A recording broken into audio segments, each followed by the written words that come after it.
I will read 6 poems by Richard Milazzo, who couldn't be here in person but wishes to be present.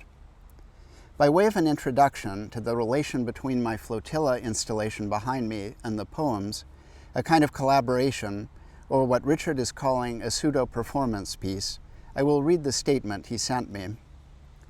During these dreadful, upside-down times, I have taken to referring to myself as Drahcir Ozzalim, which is my name spelled backwards.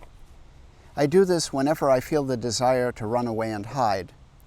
I pretend I'm an obscure Japanese poet instead of an obscure American one, born on Attu, the westernmost of the Aleutian Islands, as it floats, at least in my mind, in a southeastward direction in the North Pacific Ocean toward Japan.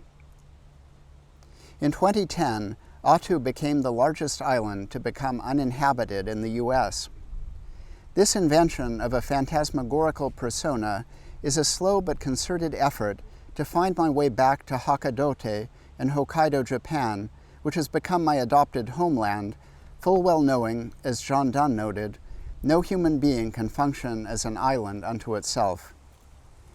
It is my way of journeying through the wider world, which I miss so terribly much, and because I am so fearful and currently at war with myself and cannot bear the sound of my own voice. Any signs of the ego at work, and I want to run in the opposite direction.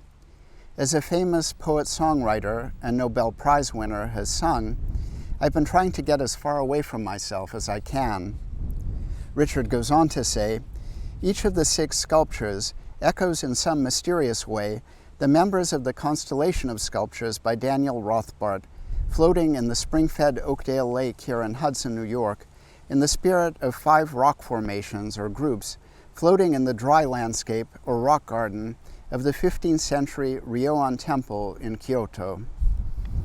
The stones in that composition are stationed in such a way that they cannot be viewed simultaneously from any one position, much in the same way that the sculptures in Daniel's constellation do not lend themselves to any easy apprehension, no matter how easeful the presentation. He goes on, having said this, the 6th poem, corresponding to the 6th sculpture, represents the 6th element in my interpretation of Japanese esoteric Buddhism, which is the element of consciousness losing itself in the other 5 elements, even as this outlying one animates but also imbues the others with the overarching sadness of all things passing. Richard's book in progress, from which I am reading, oddly carries 3 titles: The Contiguity of Strangers, or Dwelling in a Fool's Paradise, or Masks Confronting Death, as well as one truly unfortunate subtitle, Poems of the Great Pandemic of 2020-2021. Unfortunate because he sees no end to this plague. The latter 2 titles come from Shakespeare and from a painting by James Ensor.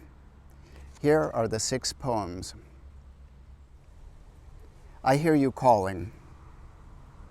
I hear your voice, Ikue, trembling in the distance, and Charles, your missive from afar. We are fine. We go from tea house with plum trees in bloom outside the windows to the sea via bicycle and back again. What more can we hope for during these dark times filled with shadows? And in Berlin, no one seems to know where you are. Verushka, you of all people, who once turned the runways of the world into Jacob's ladder. I worry Suzanne will not be able to find you. And Ross, how could I have known what you were depicting in the burn paintings, that those green shadows circulating through the space was the world, feverish, collapsing into itself, burning to the ground? I hear you calling, Ikue, your voice trembling in the distance, and I do not know what to say, except to cry and mourn, like you, for perfect strangers, and with these faint lines, try to hold them in my arms. I hear you calling, Ikue. After Ikue Azasaki, New York City, April 4, 2020. The Sudden Bloom. Your observation was nearly a haiku, this remnant of quince. Often it blooms along our side yard, while snow still lies on the ground.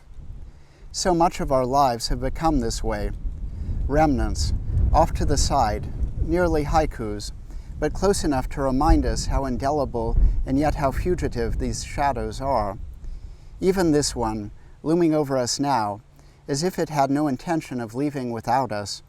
And then, suddenly, we become lost again in the mystery of fabric worn and the sudden bloom.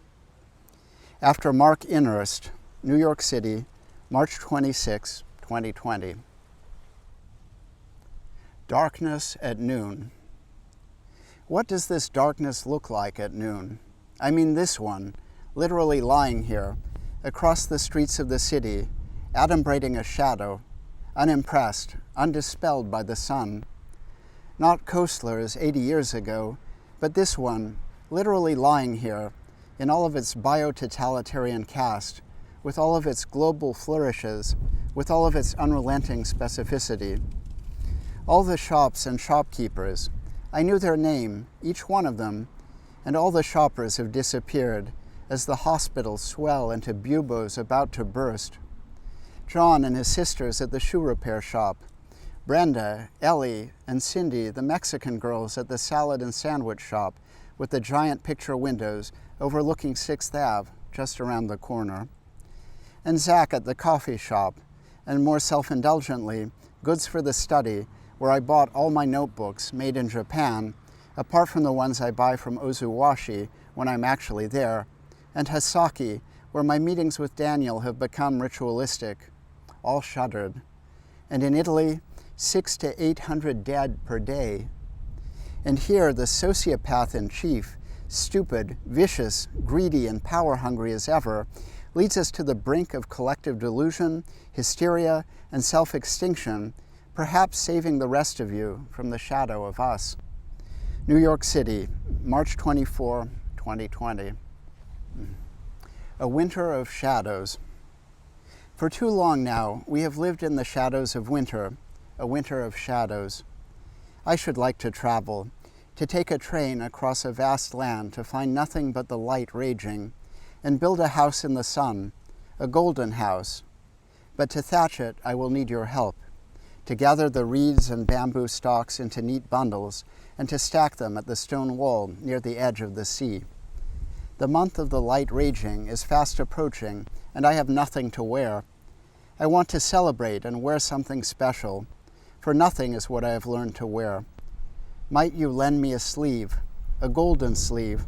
A single shaft of sunlight will do. For I have surrendered the kimono I owned to dress my children whom I love, and now the light of the full moon shines down, illuminating the path to the sea. I shall wear these vines I have plucked from deep in the mountains, and when my lover sneaks in to visit tonight, to vanquish from my heart this winter of shadows, I hope the clouds will make the moon blush just a little. Loosely based on a folk song from the Amami Islands, Japan, sung by Ikue Asasaki, New York City, April 26, 2020. The Seventh Samurai. Who knew, who could have known, I would assume the ludicrous identity of Kurosawa's Seventh Samurai, fighting an invisible enemy with nothing but self-ridicule and the crazed laughter of a circus creature. Who knew, who could have known, I would assume his farcical identity, little more than a descendant of Cervantes' knight fighting windmills, a warrior only in his own mind. Who knew, who could have known, I would adumbrate his feral grimaces, a sadhu gone berserk, little more than a descendant of Nietzsche's Zarathustra, descending the mountaintop into our village, wildly waving a lantern at noon, trying desperately to chase away the shadows, the darkness falling upon us. New York City, April 28, 2020. Do you remember, sweet souls? Do you remember, sweet souls, what it was like before this thing, this empty shadow knocked on our doors? Do you remember? Please try what it was like to hold a perfect stranger in your arms, to love the things you did but hardly notice them, things that were so simple you turned them into secrets, proud habits. If only you had not taken them for granted. Now that you cannot touch them, go near them, or even imagine them, you consider them precious, things that were so small you could hardly find them. Do you remember what they were like before this thing knocked on our doors? Please try harder, for they are still there, waiting for you to remember them. For all my friends and family, who seem so far away from me now, New York City, March 19, 2020. Thank you.